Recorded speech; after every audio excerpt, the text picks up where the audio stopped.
Izilo Mzansi 98.0 The difference. Mbulazi right Right.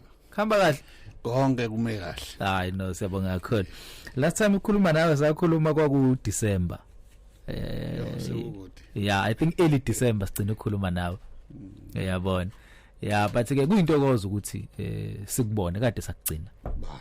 hayi no siyabonga kakhulu all right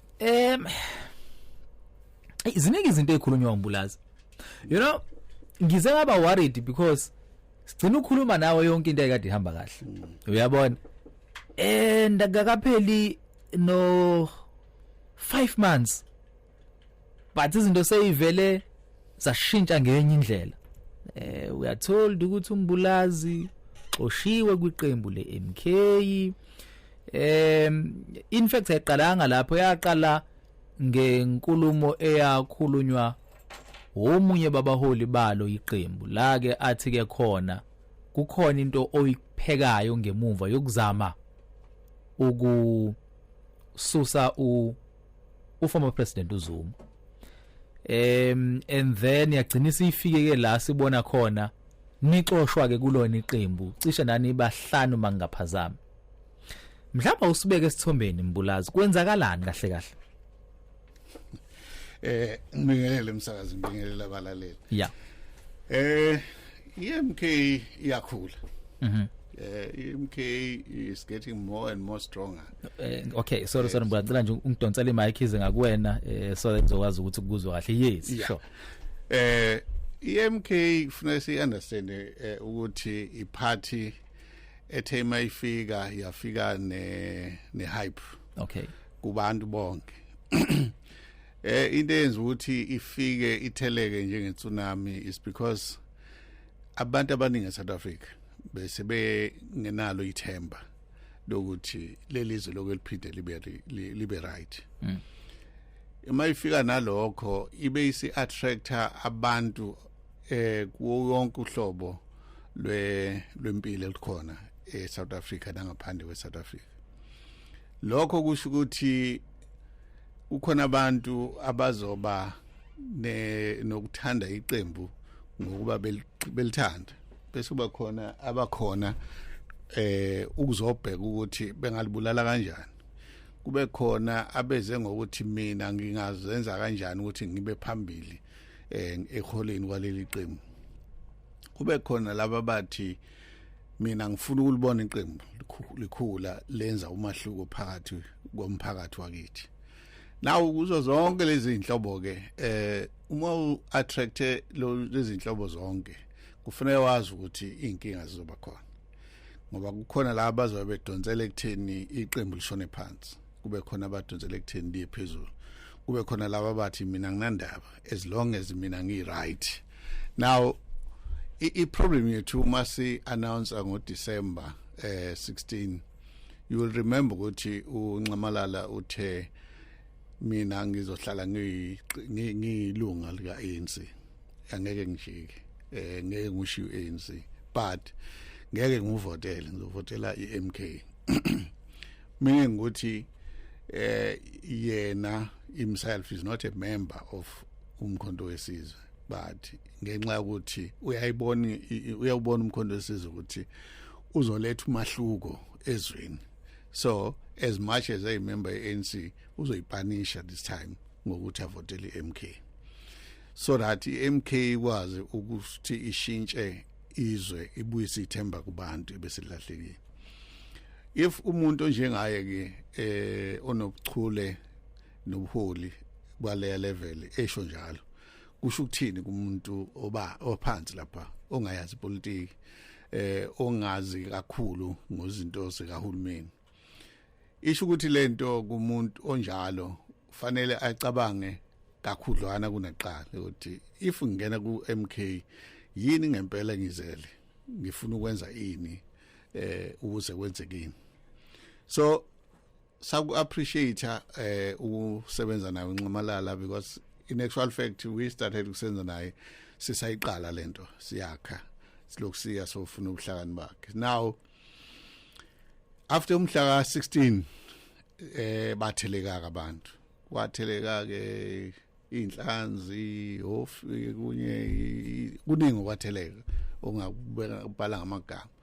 So among those people ke abafikile umkhonto wesizwe ngicabanga ukuthi lento iqale umkhonto wesizwe besingaqedi ngisho inyanga simemezelile ukuthi sesiyiqembu sesikhona bese kukhona abantu ebese beqala ukukhuluma ukuthi thina sila for positions sizo take over umkhonto because asikwazi ukulidwa ama civilians, asikwazi ukulidwa abantu abangakazi bawo trainer ngaphandle, asikwazi ukulidwa abantu abangona amasoja. Kwaqala ke ukungiwarisha lokho ukuthi laba abantu bafika izolo kodwa namhlanje sibekhuluma kanje. Angisiyena umuntu othanda ukuba nomlomo. Ngikhuluma kanye bese ngiyithulela. Ngayikhuluma lento nabo labo bebesho lezinto ukuthi angifuni. But baqhubeka ngayireporta kuyinxumela la kunabantu abakhuluma kanje obeze nawe natural fact yena waba invite ukuthi bajoine iMK at the early stage. Akazange afuna ukuyilalela. Unqabalala ke uyalalela kodwa ngisi. So this thing yalokho ikhula ke iba utshwala imvubelo lokho inyuka. Asange ke afuna ukuyi-attend. To a stage where kwaba khona uphisana okukhulu phakathi kwami nabo laba bantu bebebhizi befuna ukubulala iqembu. Lento yenzeka singaphakathi khona kwakhe kwaDakatunuse. Yafika emadlebeni akhe but akazange ayi-attend immediately. Waqhubeka nokubuka nje up until I think 2 months. Kwayila iqale ukukhuluma ngayo and so on. Now into eyenza ukuthi iMK ibe nama problems today is because si attract abantu abarong. Yeah. Siphume emigomeni esasiyenzile ngesikhathi siregister iqembu ukuthi asizukubathatha abantu abasuka kwamanye amaqembu besuke ngendlela erong. Okay. Mhlambe bexoshiwe o abanye bephume ngoba abantu umphakathi ubungasabafuni ebese siyabathatha sibafaka kuma positions ethu as MK.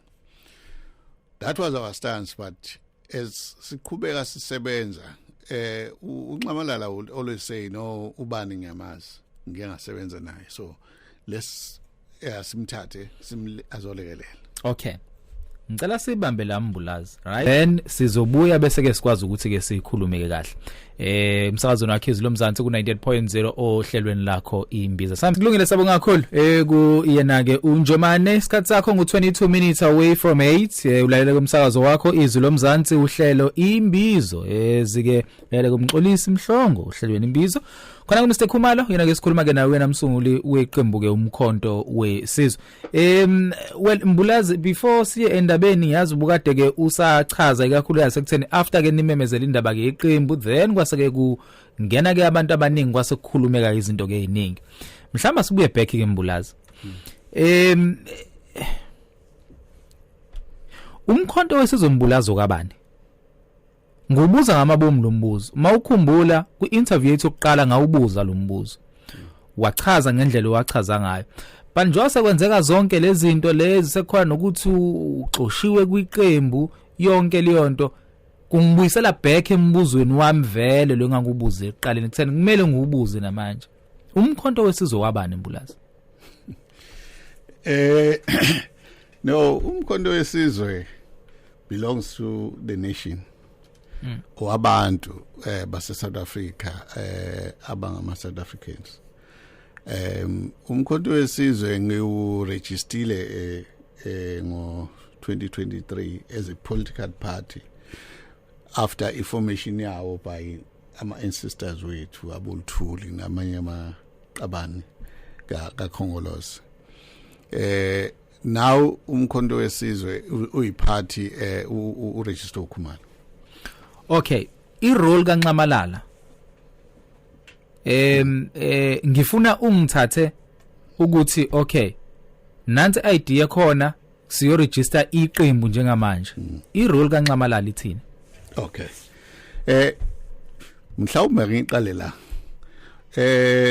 Umkhonto wesizwe was not my idea.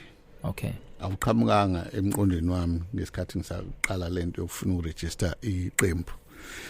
2016 nga register uMasibuyi iqembu engangade nalo ngekathi ngiregister ngiconsulta naye uNcamalala ngifuna iwisdom yakhe ukuthi uma sesiregister kanje yiphi izinto esingabhelele ukuthi sizenze then saphinde saliyeka salibeka then 2023 early then ngabuyela kuyena ngiyobuza ukuthi wendoda isimo sesinje eSouth Africa izinto azenzike ehambi kahle sengicabanga ukuphinda ngiregister iqembu ngivuselele iMasibuyi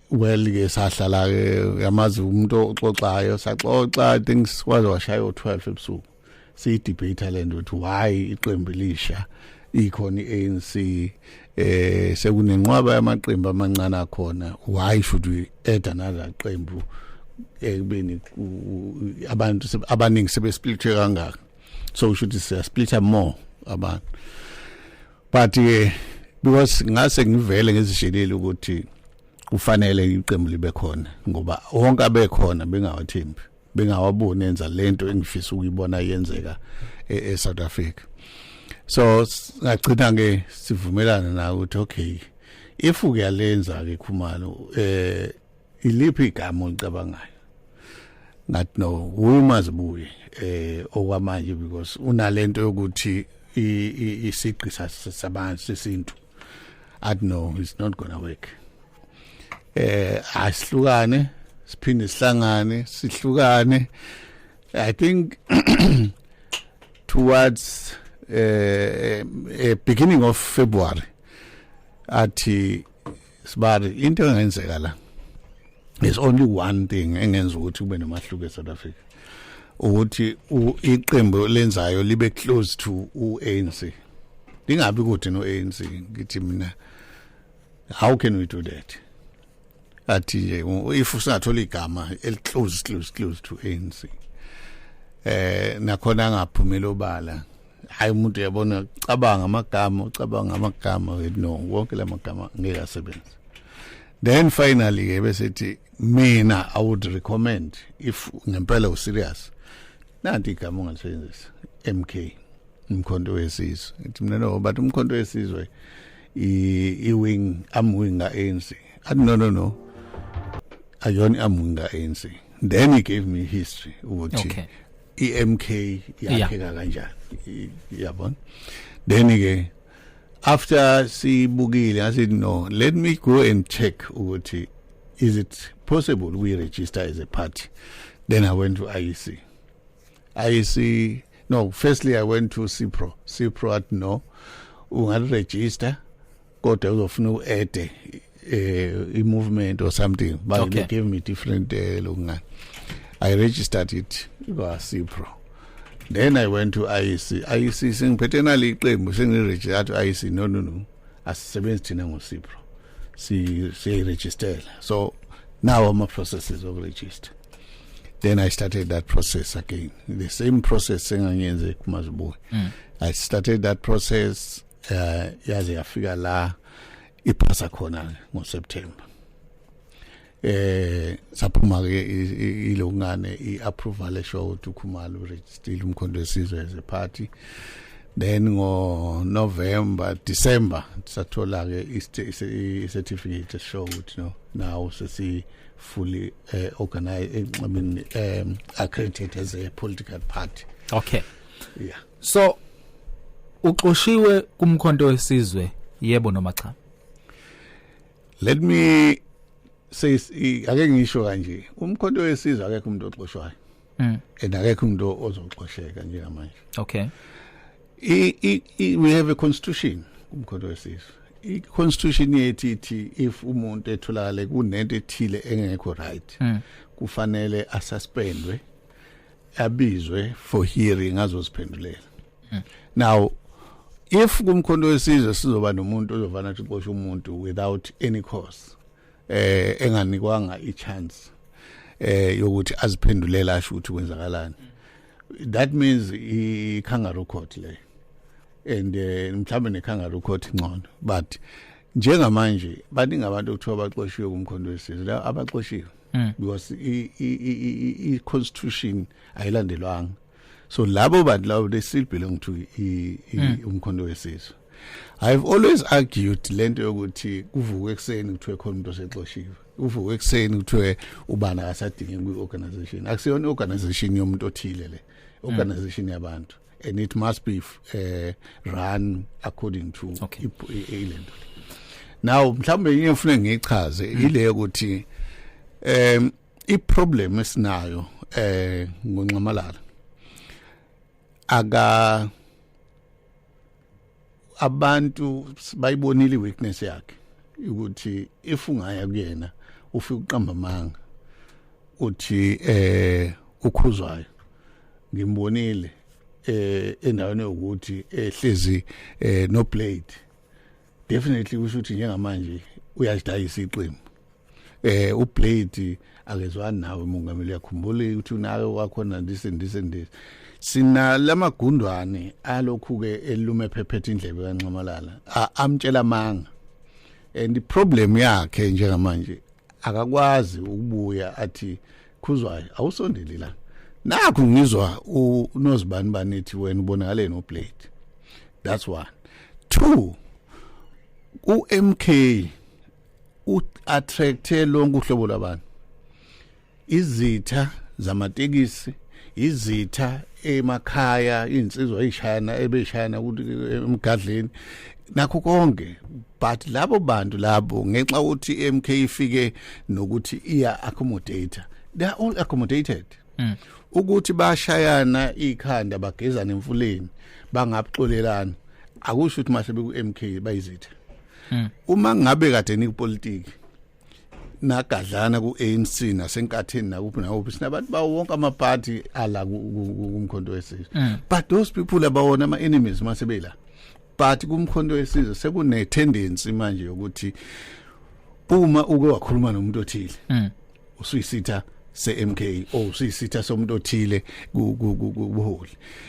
Engifisa ukuthi ngikulungise ukuthi this thing yokuthi kunabantu abangezwani noNxamalala angibazi mina, and akazi naye ngihlase phansi ethi hayi uNgcobo noBhengu ungakhulumi nabo because angizwani nabo.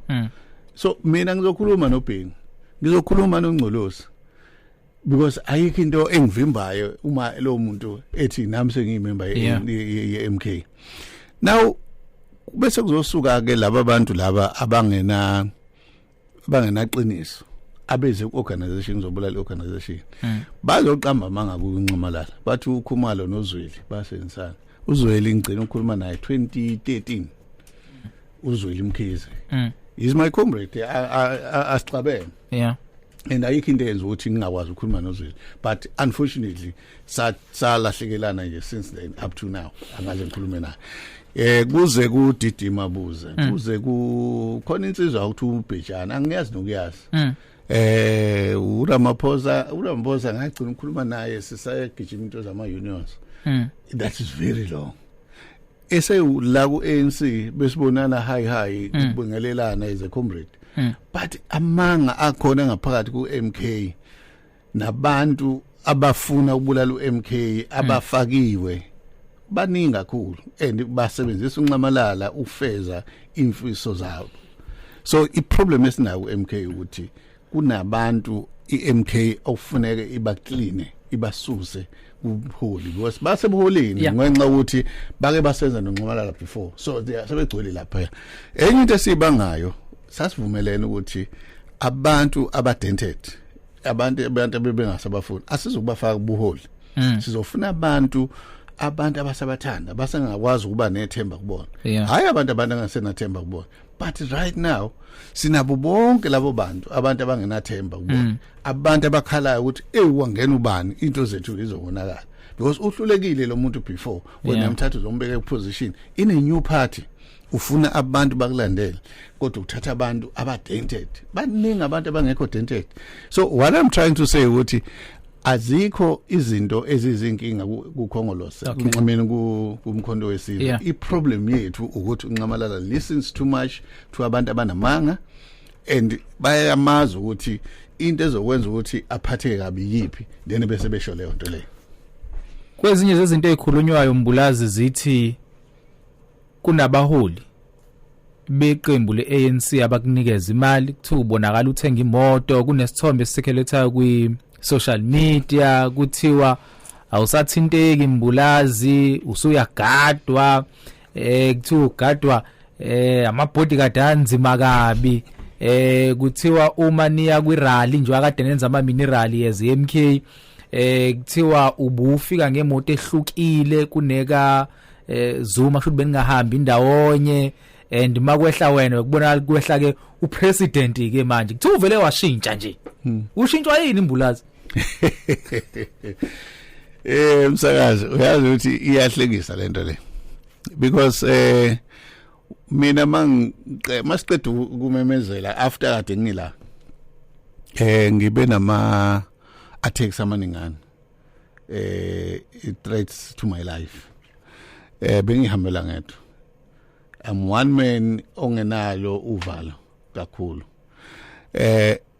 Ngangisuka khona la edolobheni ngiya eDurban North ebank mangena khona ngahlaselwa khona eDurban North ebank. On that day ngangihambela nje neinsizwa kaMkhisi but saphuma kabuhlungu ebank kwafuna ukuthi silekelelwe elinye icomrade ukuze siphume landa amaphoyisa la alight win afuna ukuthi angipick up angise enkandla kuyo uNcamalala. Ngifuna uyisho lento because on that day is the day ifamily kaNcamalala decided ukuthi I must have ama bodyguard. But then at the time kwakungama talks. So when I left enkandla ngiya eGoli because ama comrade immediately I recommend ukuthi no ungabusahlala eKZN because yabona nje base kunale attack asazini ezokwenzeka ngoba ukho safe. I went to Johannesburg. Ngifike eJohannesburg ama comrade MK immediately anginikeza ama bodyguard ayi2. Lama bodyguard kwafuna ukuthi ngiharishe imoto because ngangensense imoto endala sengihamba nayo.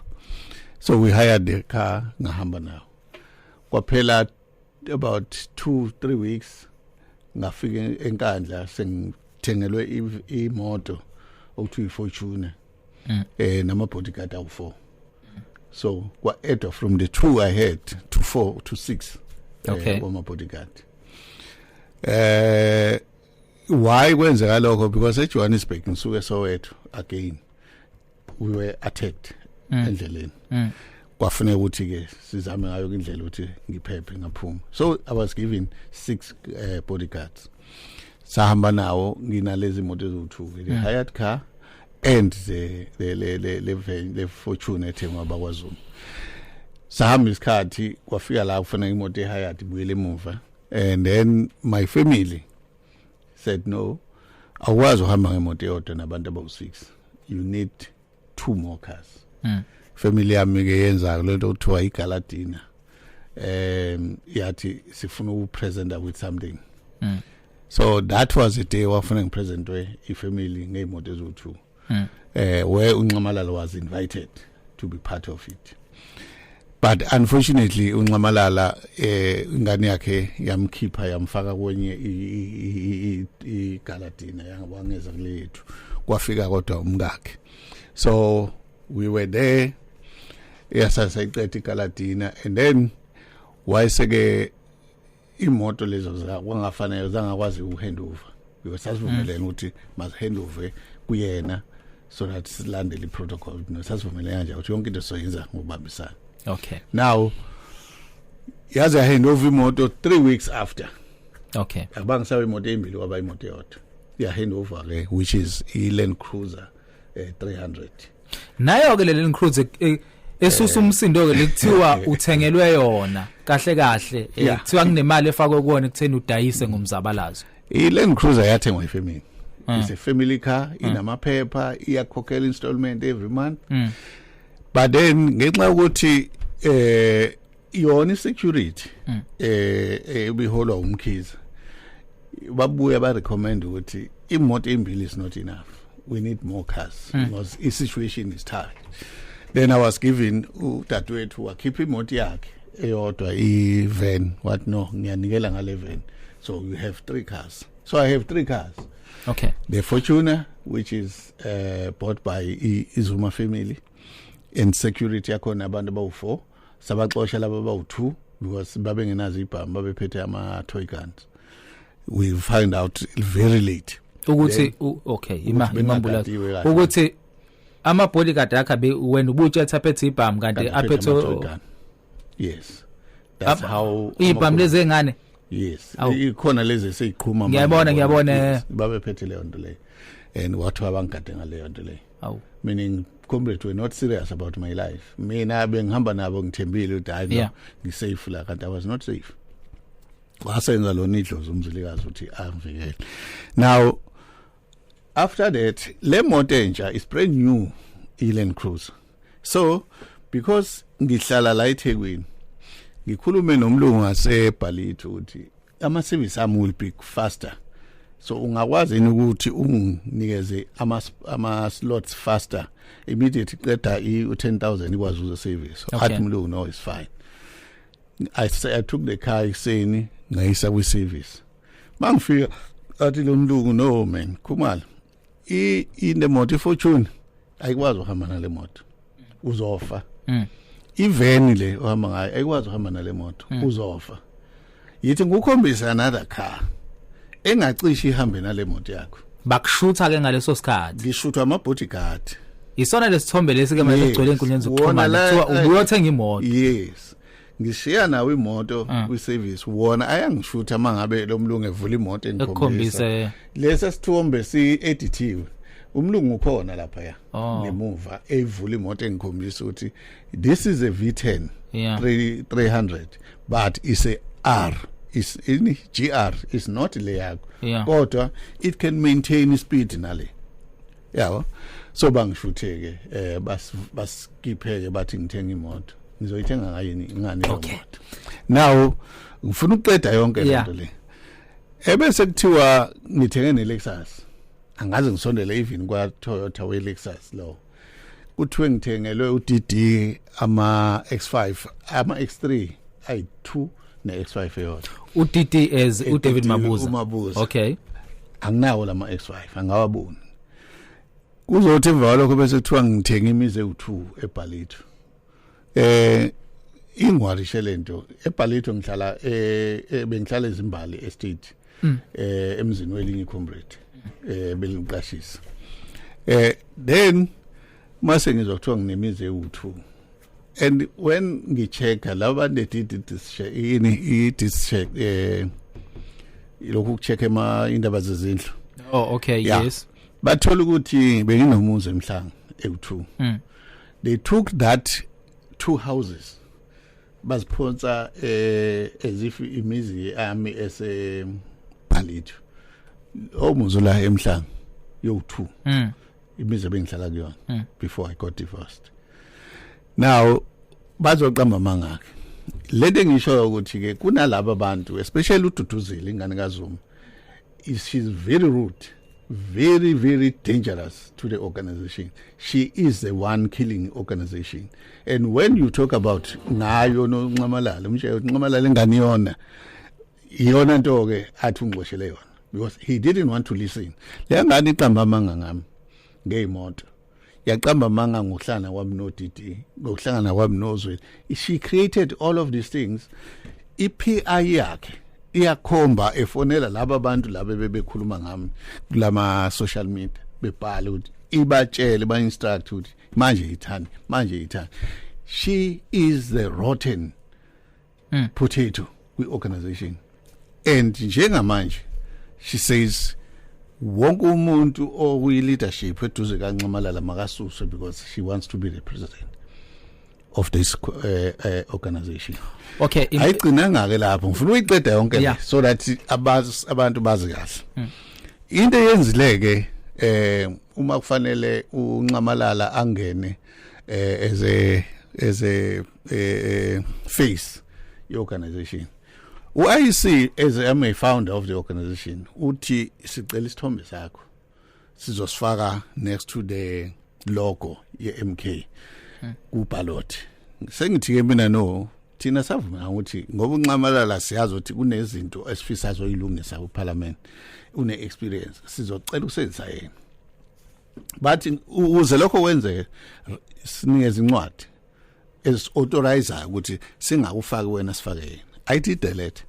I sent it to them. That was on Friday.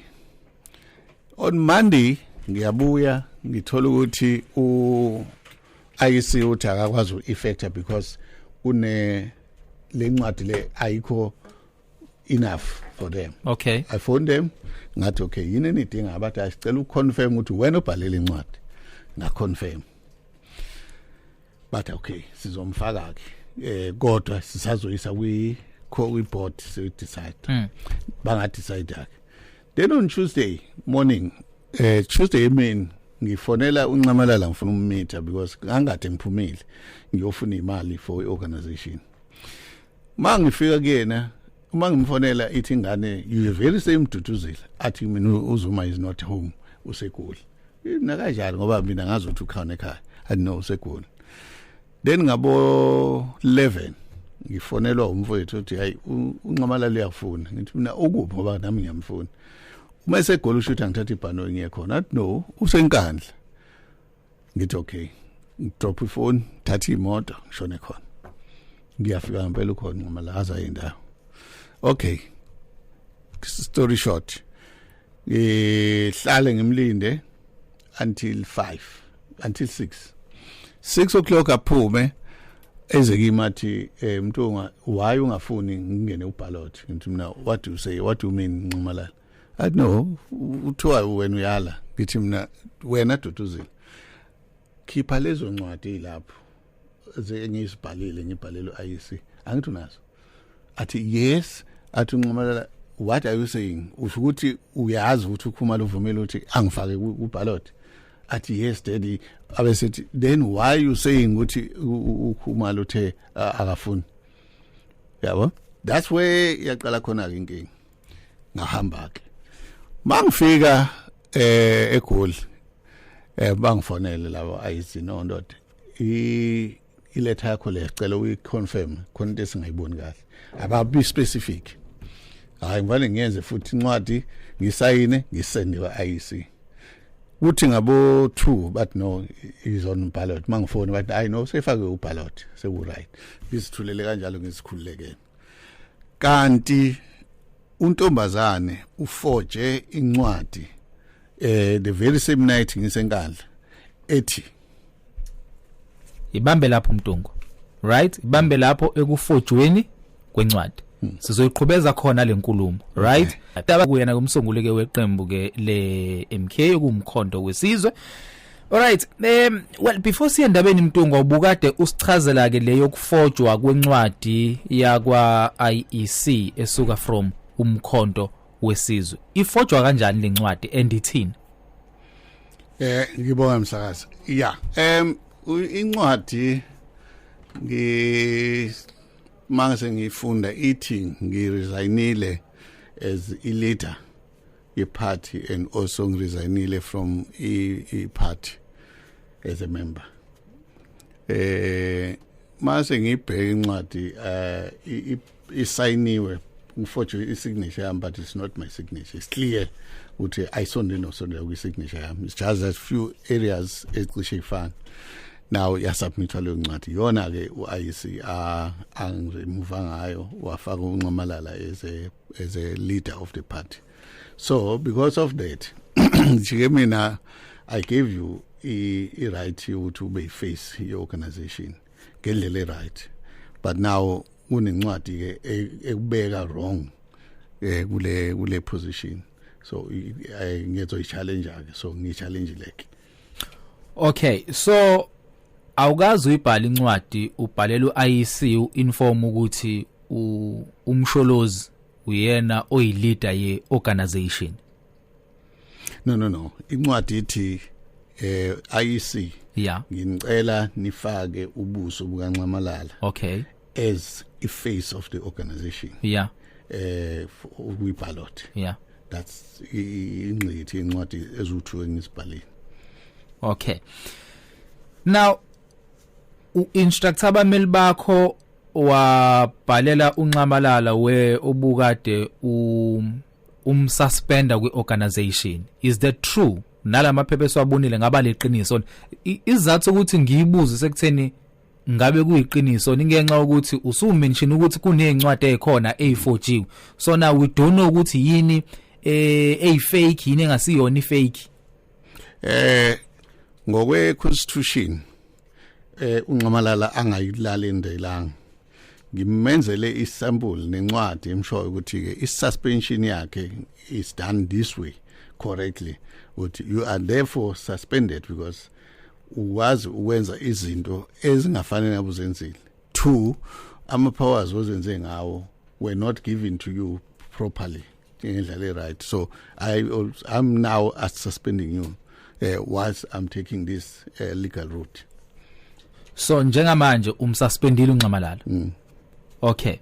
And irresponse yakhe ngesikhathi ebona ukuthi umsuspendile yathini. No aba responda. Nisakhuluma kodwa naye.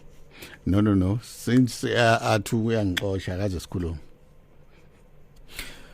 Kune video oyenze with I think uSiphamandla Goge after kuphuma indaba zokuthi uxoshiwe kwinhlangano lo wathi khona usazoba nomhlangano with uNxamalala. Kwahamba kanjani kulowo mhlangano? Waba khona kodwa? Kunemathimba ayi2 elakhe elam they've been talking ukuthi kube nento njengale.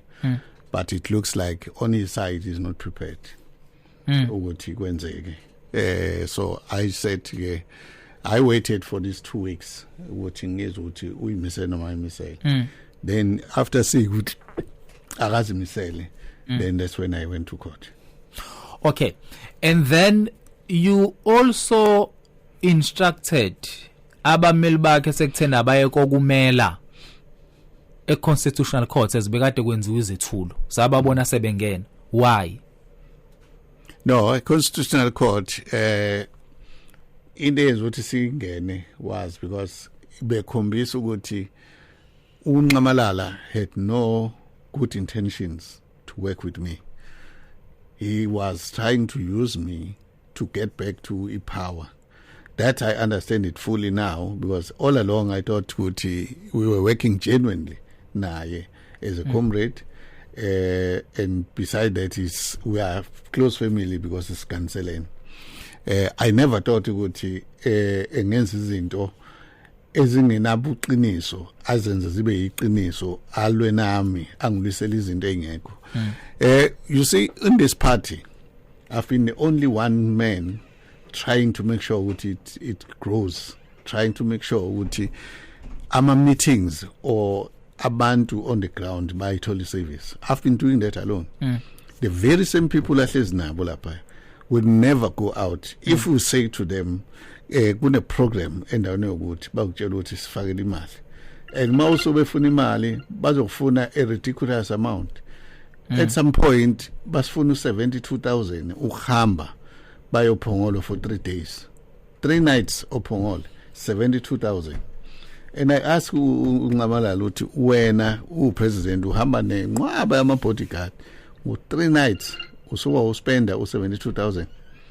Yeah, it pained me because the organization has no money, but ingane yakhe laba abantu abagangayo kwiorganization mabe sebefuna ukufeza inhloso zabo bayinganeni yakhe bese ulifonela minithi daddy says. But when I go to him uthi manje ubuthengineza laba abantu imali, athi no I never said that.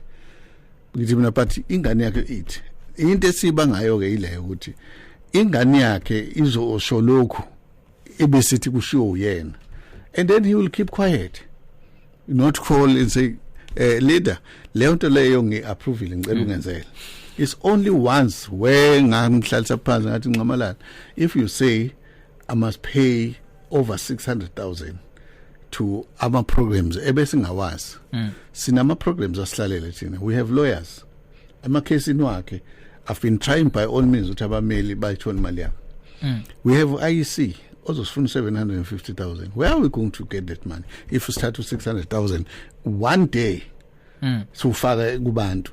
What no asikwenze. We did that. And then after that they asked for more and more and more until the organization went dry. Yangaba imali.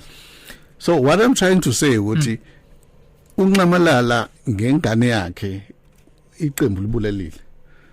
Alikwazi ukuya phambili because he believes kakhulu kule ngane engakonandaba neorganization enendaba nokuthi yona izoba upresident kusasa enendaba ukuthi yona leli qembu fanele libhekelele abantu bakwaZuma and that's it.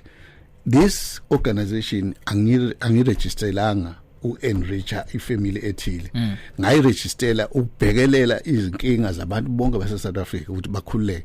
Namhlanje we've been told ukuthi iqembu lakwaZuma leli and everyone ofanele we position must be umuntu owazuma.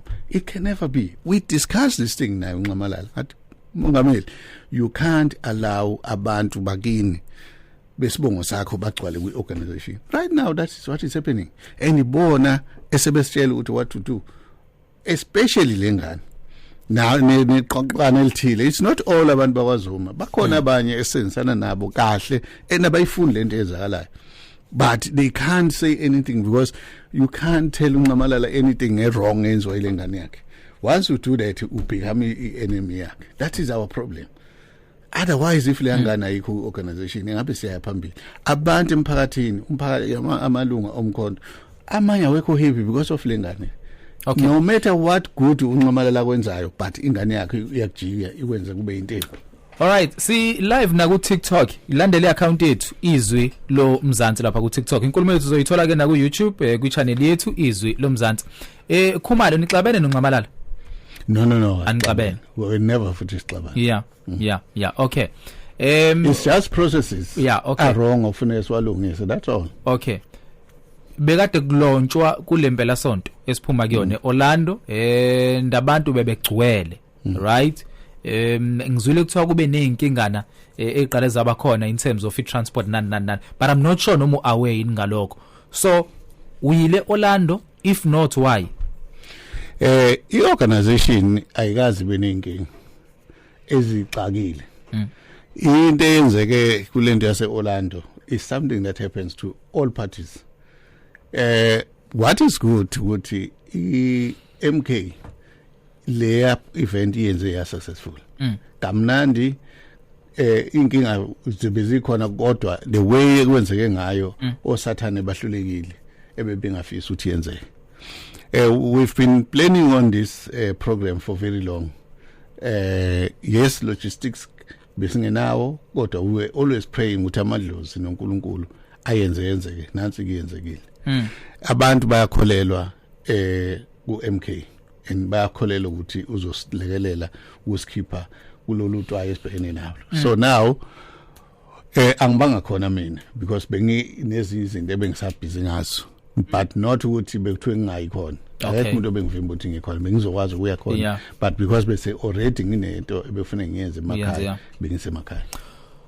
Alright, angithathe 1 or 2 of abalaleli msakazweni wakhe Izwi lo Mzansi ku 98.0 hlelweni lakhe imbiza zike sikhuluma naye uMr Khumalo. Well asikubingelele sawubona kunjani? Awona bode mxonjana. Sikhona singezwe kwena ba.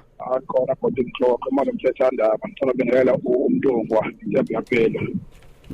Yes uyakuzwa baba uyaphela. Ngicela ukubuza nobuzothala koMntungwa wabode mxonjana ukuthi njengoba eqhubeka lokubeza umbobo lokhona baba uNcamalala umongameli leader ekubeni uthi uyena umsunguli weMK kahle umfisa ngalethi ngeleader ekubeni uyena okusho kwakho ukuthi uyena eleader eMK ngiyabonga ngiyathandaba lo.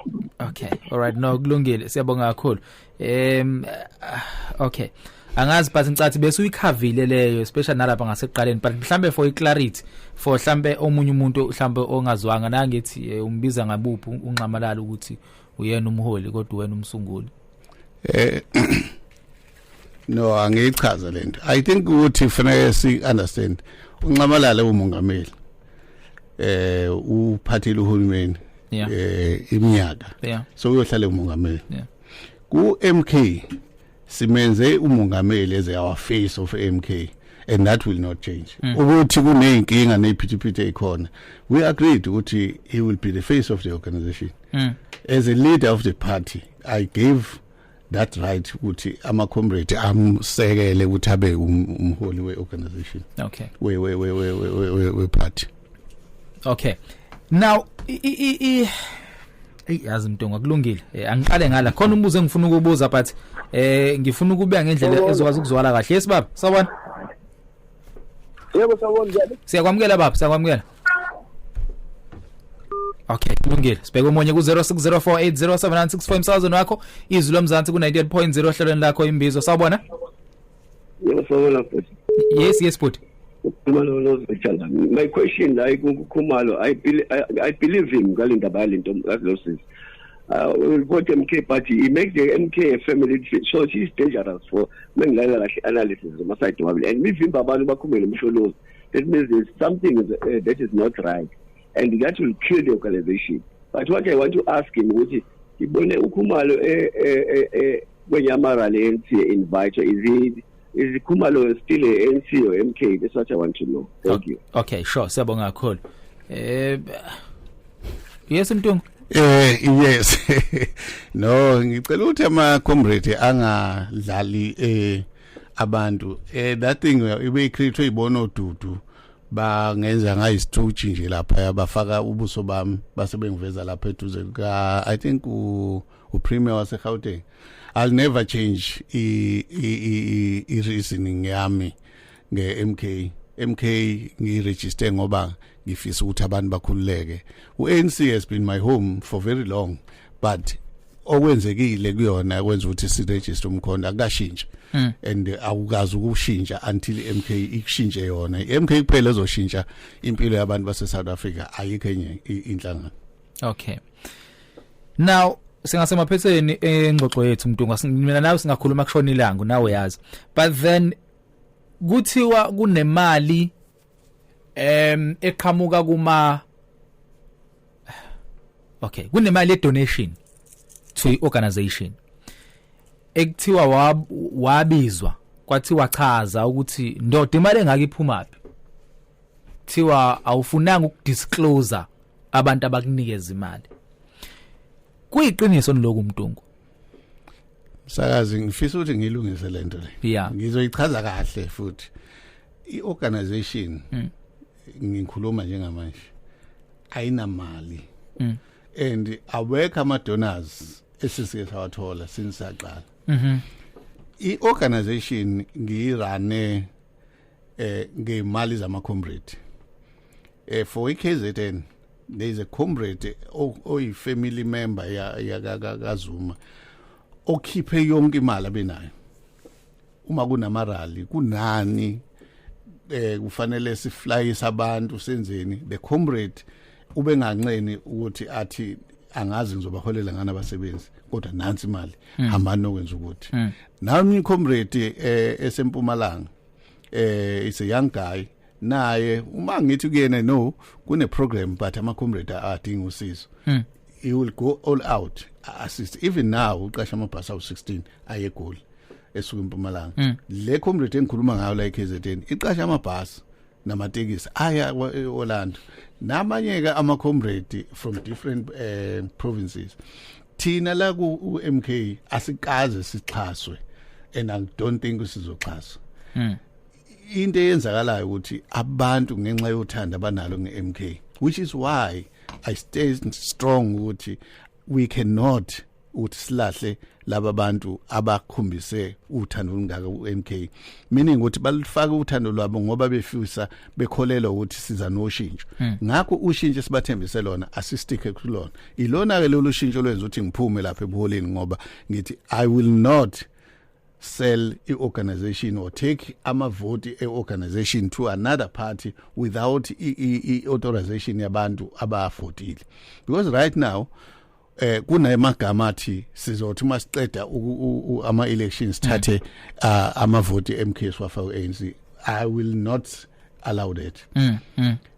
No matter what, but if abantu bona bethi ke manje asiphumelelanga ngokwanele sicela ukuthi sinati iqembu esifisa ukusenzana, I will listen to that, but I will not listen to leadership encane ukuthi itshela umphakathi omkhulu omningi ukuthi nali iqembu nabalifuna ngoba benenhloso zabo ukuthi bebe benefita kulelo qembu, because right now we are being driven to a certain political party because kukhona abantu abacoshayo khona. Okay. So I'm not going to do that, and that's the reason now qashwa manga kuthiwa lelo qembu lona assist me, they are not assisting me in any way. Okay, njengamanje Khumalo ubani ucommander or ubani leader ye-MK, isizathu ngibuza umsuspendile former president uZuma, right? So automatically from inkulumo oyishoyo automatically lonto ngitshela ukuthi he is no longer ucommander or leader of iMK. Ubani leader yeMK manje?